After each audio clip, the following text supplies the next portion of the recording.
टिक news.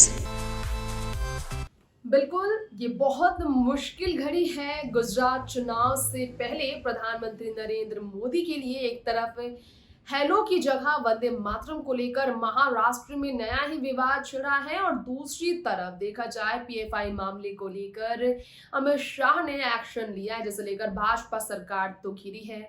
अब जो है मामला नया है। वेदांता फॉक्सकॉन प्रोजेक्ट को लेकर गुजरात में रैली संबोधित करने वाले जनता के बीच ट्रांसपोर्ट सिस्टम से लेकर एजुकेशन सिस्टम को और डेवलप, बेरोजगारी खत्म करने को लेकर, युवाओं के लिए बेहतर मौके लाने को लेकर प्रधानमंत्री नरेंद्र मोदी ने हाल ही में अंबाजी की रैली के दौरान जमकर जनता के बीच भाजपा का प्रचार किया।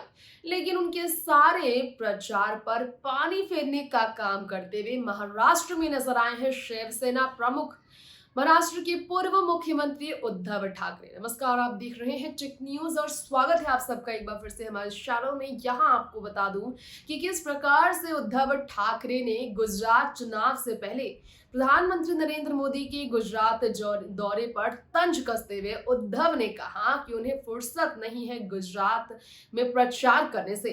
बीजेपी को घेरते घेरते सीधा पीएम मोदी पर तंज कसते हुए बेरोजगारी, गरीबी से लेकर आर्थिक समस्या से लेकर महंगाई तक से जुड़े मामले पर जमकर केंद्र सरकार को उद्धव ने घेरा और सवाल या निशान पीएम मोदी की हर योजनाओं पर खड़ी कर दिए। तो बीजेपी की धज्जियां किस प्रकार से शिवसेना प्रमुख ने उड़ाई है हाल ही के शिव तीर्थ नामक उनके अपने रैली के दौरान, जो कि दशहरा रैली कही जा रही है। देखिए इसके लिए स्पेशल रिपोर्ट। गुजरात विधानसभा चुनाव आने से पहले ही जहां एक तरफ गृह मंत्री अमित शाह तो दूसरी तरफ प्रधानमंत्री नरेंद्र मोदी लगातार गुजरात में एक के बाद एक दौरे को लेकर चर्चा में है।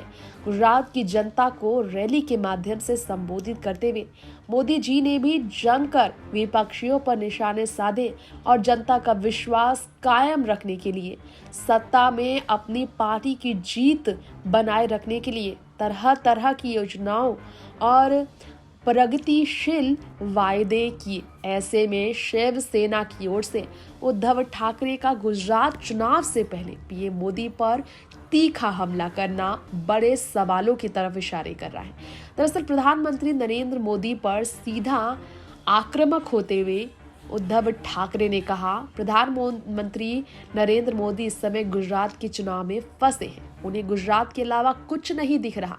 गुजरात को बदनाम करने और इस राज्य में आ रहे निवेश को रोकने का षड्यंत्र कुछ लोगों ने रचा। ऐसा बयान हमारे प्रधानमंत्री करे, इसे दुर्भाग्यपूर्ण ही कहा जा सकता। ये पूरी देश के प्रधानमंत्री हैं। वे जितना गुजरात के उतना महाराष्ट्र के भी हैं। हम इस सिद्धांत का पालन करते हैं। ये कहा है शिवसेना की ओर से उद्धव ठाकरे ने कि महाराष्ट्र के उद्योग खींचकर भगाकर गुजरात ले जाया जा रहा। एक वेदांता ही नहीं तो ड्रग पार्क से लेकर कई परियोजनाएं उद्योगपति को बहलाकर फुसलाकर लालच देकर ले जाना, इसे कौन सा लक्षण माना जा। महाराष्ट्र के युवाओं का लगभग 5 लाख रोजगार इससे डूब गया है। चीन केवल लद्दाख की सीमा पर ही नहीं, अरुणाचल में भी घुस गया।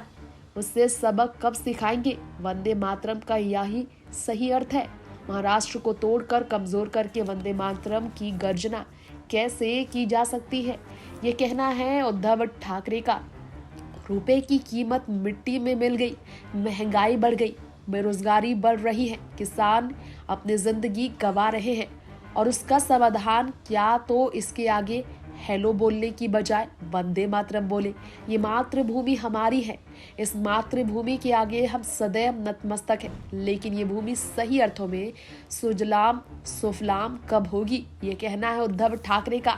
चेतावनी ये है, पीएम मोदी को सीधा ललकारा है उद्धव ठाकरे ने। टिक न्यूज से तृप्ति की रिपोर्ट। तो इस स्पेशल रिपोर्ट में आपने देखा कि किस प्रकार से उद्धव ठाकरे हमलावर हुए पड़े हैं, प्रहार करते हुए पीएम मोदी के खिलाफ नारेबाजी करते हुए। तो बीजेपी किस प्रकार से देगी जवाब उद्धव ठाकरे के इस तरह के नारेबाजी का, इस तरह की बयानबाजी का, इस तरह के सवालिया निशान जो शिवसेना ने बीजेपी पर खड़ी की है, इसका जवाब कैसे देगी केंद्र सरकार, ये तो आने वाला वक्त बताएगा। फिलहाल वक्त हो गया है आपसे इजाजत लेने का, तो कमेंट बॉक्स में आप हमें जरूर बताएं इस खबर को सुनने के बाद, क्या वाकई में उद्धव ने सही किया है सवाल, क्या मोदी जी के पास है इसका जवाब, क्या आप है मोदी जी की प्रशंसक, अगर है तो आप दीजिए अपनी बात का जवाब हमें। उद्धव ठाकरे को लेकर क्या है आपकी राय, कमेंट बॉक्स में कमेंट करते हुए बताएं। फिलहाल लेंगे इजाजत, देखते रहें टेक न्यूज। नमस्कार।